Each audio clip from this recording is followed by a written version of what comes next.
पढ़ने वाले हैं लिफ्टिंग ऑफ कॉर्पोरेट वेल्थ का पहला केस। पहला केस हम पढ़ते हैं अपने पास में, Dinshaw Maneckji Petit versus CIT, the famous case study. बहुत पॉपुलर है और बहुत फेमस केस लो है। इस पे एग्जामिनर अगर जब भी उसके पास मौका होता है ना कि मैं केस लो क्वेश्चन बनाऊं, तो खासकर ऐसे प्रोविजन को ही वो पिक करता है और इसके ऊपर क्वेश्चन पूछे जाते भी है भाई। तो प्रोविजन का नाम क्या है?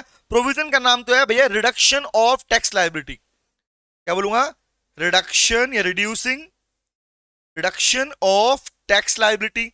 टैक्स की लायबिलिटी को रिड्यूस करना, इसी को बोलते हैं, या बोल दो टैक्स की चोरी करना, इवेजन ऑफ टैक्सेस, या डिफ्रॉड करने के पर्पज से कंपनी ओपन करना। बट दो पॉइंट मेन है अगर टैक्स की, अब सुनना ध्यान से बात को, ये फर्स्ट केस है हमारे लिफ्टिंग का और ये बहुत ही प्यारा केस है और बहुत ही डिटेल केस स्टडी है। सुनना ध्यान से बात को। तो वर्ड आया, what is the meaning of lifting, तो पढ़ चुके हो। What is the meaning of reduction of tax liability? मतलब इन शॉर्ट एक बात समझना, मैं पहले पूछता हूं तुम लोगों से फिर आगे बढ़ेंगे, ठीक है? लेट्स सपोज बेटा मेरे पास ना बहुत सारा पैसा है सर, बहुत सारा पैसा है, हाँ सर बहुत सारा पैसा है, और मेरे बहुत सारे पैसे में से 90% पैसा मेरी इन्वेस्टमेंट से आता है। मैंने अलग अलग कंपनी में शेयर खरीद रखे हैं, डिवेंचर खरीद रखे हैं, तो वहीं से डिविडेंड आ रहा है, कहीं से इंटरेस्ट आ रहा है, ऐसे करके एक बहुत बड़ी इनकम मुझे मेरे हाथ में आती है। गाइस प्लीज सुनना जो बोलने वाला हूं मैं, ऐसे बहुत बड़ा पैसा मेरे हाथ में आता है। तो as per the law the taxation law, dividend और इंटरेस्ट की इनकम आना मेरे लिए मेरी इनकम का पार्ट है, और ये अगर मेरे लिए इनकम का पार्ट है तो टैक्स डिपार्टमेंट मेरे पे इससे टैक्स लेगा, गवर्नमेंट मुझसे टैक्स लेगी, और टैक्स बहुत बड़ी अमाउंट में होगा, इसलिए इसको बोलते हैं सुपर टैक्स। ठीक है, अब बात समझना, ये केस स्टडी है उस समय का जब भारत देश के अंदर 1922 में 1922 के अंदर जो टैक्स लॉ चलता था, ये तब का केस स्टडी है। हुआ क्या था, कहानी सुना ध्यान से बात को, पूरी कहानी क्या है सर? रिडक्शन, अगर कोई भी व्यक्ति कंपनीज ओपन करता है, अगर इसी पैसे को, जो पैसा मेरे पास में आया, मैंने क्या किया, मेरे को लगा यार मेरे पास रहेगा तो मेरी इनकम का पार्ट कहलाएगा, और मेरी इनकम का पार्ट कहलाएगा तो मुझे इस पर टैक्स देना पड़ेगा। ठीक है, तो मैंने क्या दिमाग लगाया, मैंने 4 कंपनी खोली, मैंने अलग अलग बाबू सोना जादू टोना करके 4 कंपनी खोली। एक बाबू प्राइवेट लिमिटेड, बाबू सोना प्राइवेट लिमिटेड, है ना, बाबू सोना जादू प्राइवेट लिमिटेड, टोना प्राइवेट लिमिटेड। मैंने 4 प्राइवेट कंपनीज खोल दी, और मैंने क्या किया, मैंने अपने उस पूरे पैसे को उन चारों कंपनी में इन्वेस्ट कर दिया। मैंने कंपनी खोली, हु आई एम, मैं प्रमोटर भी हूं, है ना, और मैं कंपनी डायरेक्टर बन गया।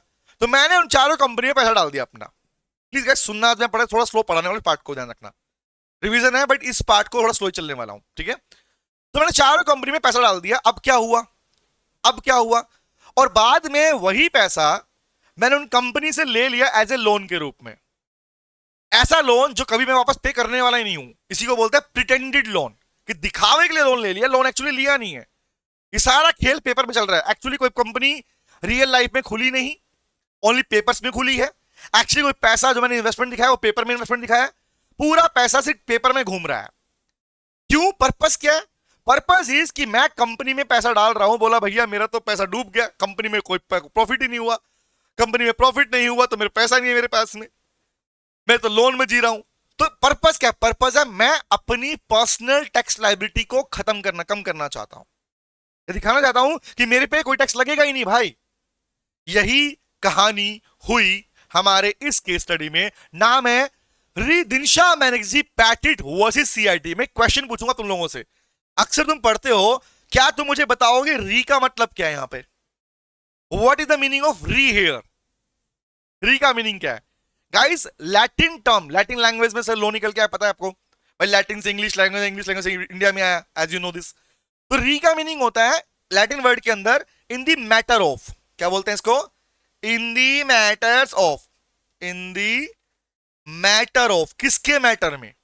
ये वर्ड है जो बताता है किसका मैटर बात कर रहे हो। तो बात कर रहे हैं Dinshaw Maneckji Petit versus CIT. CIT is called commissioner of income tax. अब सुनना इसके पीछे की पिक्चर, सुनो पिक्चर क्या है। 1922 में जो टैक्सेशन लॉ देश में चलता था, ये केस बॉम्बे हाई कोर्ट का है, सुनना ध्यान से। इंडिया में जो केस चलता था, जो लॉ चलता था टैक्सेशन का, उसके हिसाब से जो टैक्स डिपार्टमेंट हुआ करता था वो किसी भी केस को, किसी भी असेसी के केस को, असेसी मतलब होता है जिसकी लायबिलिटी, टैक्स की लायबिलिटी बनती है, आप जानते हैं टैक्स के बारे में, ठीक है, जो लायबल है टैक्स पे करने के लिए। तो क्या होता उस केस में, अगर कोई भी डिस्प्यूट होता था तो commissioner of income tax department, कोई इंसान नहीं है, डिपार्टमेंट है पूरा, वो डिपार्टमेंट हाई कोर्ट में केस डाल सकता था अथॉरिटी फाइनलाइज करने के लिए। यही इस केस में भी हुआ। अब सुनना पूरी पिक्चर क्या थी। पूरी पिक्चर में यहां पर पहला वर्ड यही आता है, दिनशा मैनेकजी पैटिट कौन था। प्लीज गाइस, अब मैं वो पैटर्न पे आ रहा हूं जो मेरा पैटर्न था। हमारा पैटर्न क्या है भैया, हमने कहा एक कॉमन पैटर्न, और सारे केस लो एक कॉमन पैटर्न पढ़ सकते हो आप, सारे केस लो। ये पैटर्न मैंने बहुत साल पहले बनाया था, नाम है NSPC, name, story, plaintiff and court judgment. Check करना है, चार चीजें तुम्हें हर केस में मिलेंगी। कहानी का नाम, केस का नाम क्या था, उसके बाद स्टोरी, क्या हुआ उस कहानी में, उसके बाद प्लेंटिफ, किसने केस फाइल किया, उसके बाद कोर्ट जजमेंट, कोर्ट ने क्या जजमेंट दिया। और ये चार चीजें किसी भी केस लो में होती हैं, सब केस लोज में होती हैं।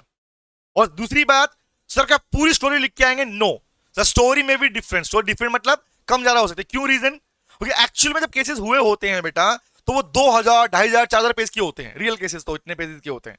तो क्या तुम्हें वो पेज पढ़ने को दिए जा रहे हैं, आंसर इज नो। जब इंस्टीट्यूट ही हमारे पास में स्टोरी का ब्रीफ पार्ट यूज कर रहे हैं, तो हम भी ब्रीफ पार्ट यूज कर सकते हैं, पर स्टोरी का एक आपकी पिक्चर समझ में आनी चाहिए, स्टोरी से क्या बोलना चाह रहे हो। तो इसलिए मैं बोल रहा हूं, story part of a case study is that part which you can write in your own sentences, not language, in your own sentences. Language का मीनिंग होता है we can say this however, ये अलाउड नहीं लो के अंदर। Sentence का मतलब होता है कि आपने स्टोरी लिखी, एग्जांपल के लिए दिनशा मैनेकजी पैटिट कौन था, यू कैन राइट दिस कि Dinshaw Maneckji Petit was a wealthy assessee, एक वेल्दी, बहुत पैसे वाला असेसी जिसके पास में बहुत सारी बड़ी अमाउंट में इंटरेस्ट और डिविडेंड से पैसा आता था।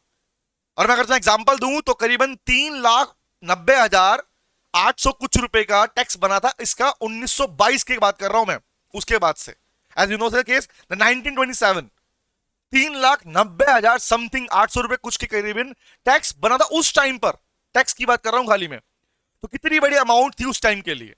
तो पॉइंट समझना, पहला part, who is Dinshaw Maneckji Petit, and for name क्या है, नेम रखना, नेम क्या है, नेम है दिनशा मैनेकजी पैटिट विद CIT। आगे बढ़ता हूं, स्टोरी, एज फॉर स्टोरी। अब सुनो स्टोरी क्या है, और स्टोरी से सुनना, स्टोरी स्टार्टिंग होती है हमेशा केस में स्टार्ट होती है, कौन है वो parties. The better thing is you can start the story with the name of the parties, क्या नाम उन लोगों के।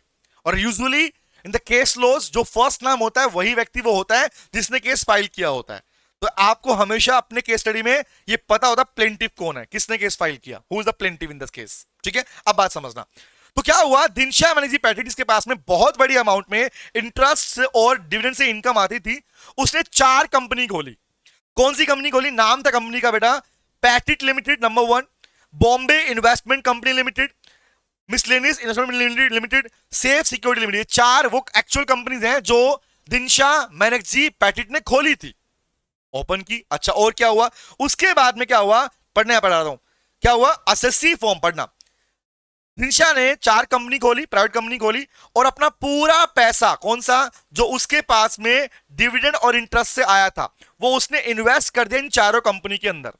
और वो पैसा भी दिखाया कि पैसा कंपनी में क्रेडिट हो चुका, और बाद में वही पैसा उसने लोन के रूप में उन कंपनी से वापस ले लिया कि कंपनी ने लोन दिया जी, मैं तो गरीब हूं, मेरे पास पैसा नहीं है, उनसे वापस ले लिया पैसा। और एक्चुअली लोन वो था जो उसने कभी वापस करना ही नहीं था, इसीलिए इस लोन को बोलते हैं प्रिटेंडेड लोन, सिर्फ दिखावे के लिए लोन लिया, प्रिटेंडेड लोन।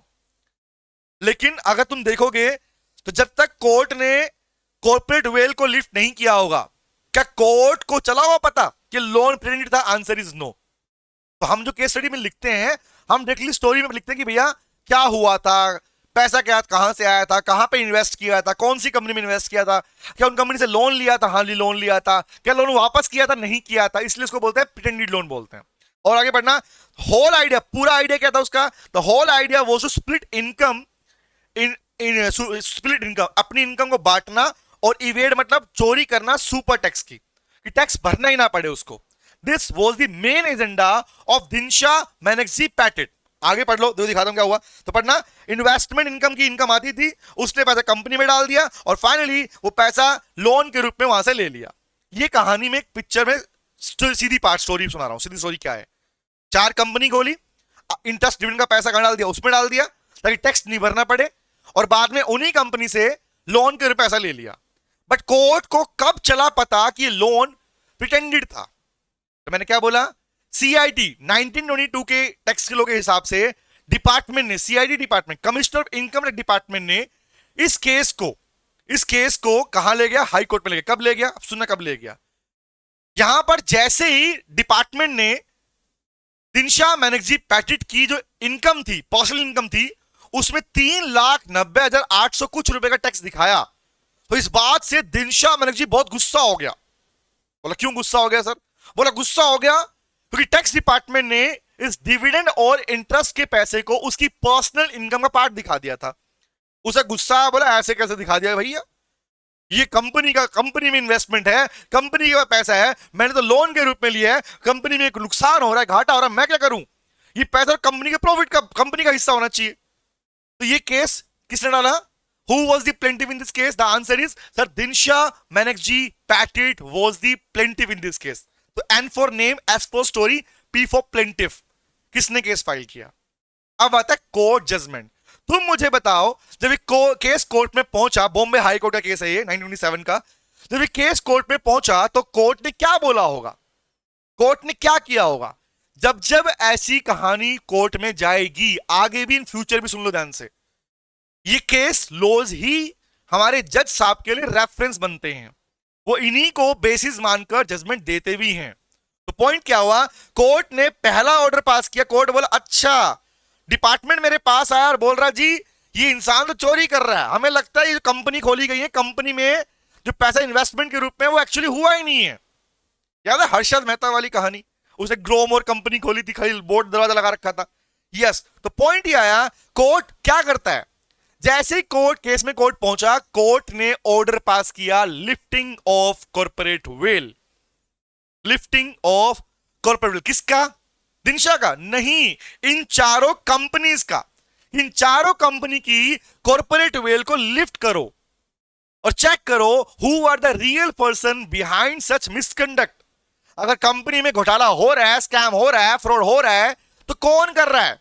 और जैसे ही, और कौन का मतलब कौन है मैनेजमेंट के अंदर, कौन ले रहा है डिसीजंस, इसका मतलब ये होता है। तो पॉइंट क्या हुआ पढ़ना, court lifted the corporate veil, मतलब court order to lift the corporate, court ने ऑर्डर पास किया कि इन चारों कंपनी का कॉर्पोरेट वेल लिफ्ट करो, और क्या पता चला कंपनी वाज मियर ए शैम, मतलब दिखावा।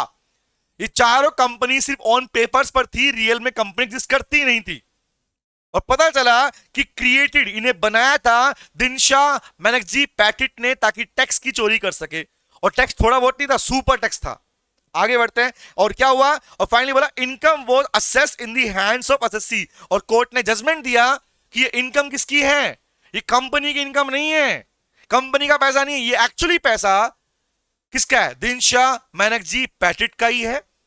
और फाइनली जजमेंट दिया कि दिनशा बनर्जी पैटिट को वो सुपर टैक्स पे करना पड़ेगा, प्लस में पेनल्टी भी लगाई थी उसके ऊपर। तो guys this was the real case, NSPC, name story, सुन लो, name story plaintiff and court judgment. ये 4 एलिमेंट हमेशा लाइफ टाइम याद रखना, किसी भी केस लो को पढ़ने में तुम्हें बहुत हेल्प करने वाले हैं। हेल्प क्या, even this format is using, we are using in examination to write the case laws. अब एक डाउट यहां पे बच्चों का आता है, क्या एग्जाम में हमसे ये पूछेगा दिनशा वाला केस बताओ? Answer is no.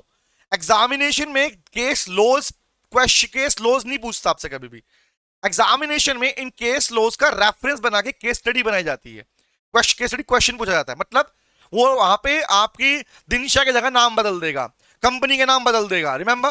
तो पिक्चर कहानी सिमिलर दिख रही होगी, और यू हैव टू फाइंड कौन सा प्रोविजन इसमें एप्लीकेबल होता है, और जो प्रोविजन है उसमें कौन सा केस स्टडी एप्लीकेबल होगा। तो ऐसे पूछता है, तो उस आंसर में हमें रेफरेंस के अंदर हमें लिखना होता है अपना केस लो, और यहां पर हमारा फॉर्मेट क्या कराता है, हम कराते हैं P4 बोलते हैं उसको। कैसे हम अपने केस लो लिखते हैं? P4, paragraph 1 2 3 4। फर्स्ट पैराग्राफ क्या होता है, सेकंड क्या होता है, थर्ड क्या होता है, हम लिखवाऊंगा बाद आपको अलग से आपको, ठीक है? आगे हमने पहले भी किया था। डन है गाइस? तो क्या आपको पहला केस समझ में आया? यस और नो बोलो, यस और नो। तो क्या ये क्लियर है? आगे बढ़ सकता हूं मैं? चलो आगे बढ़ते हैं।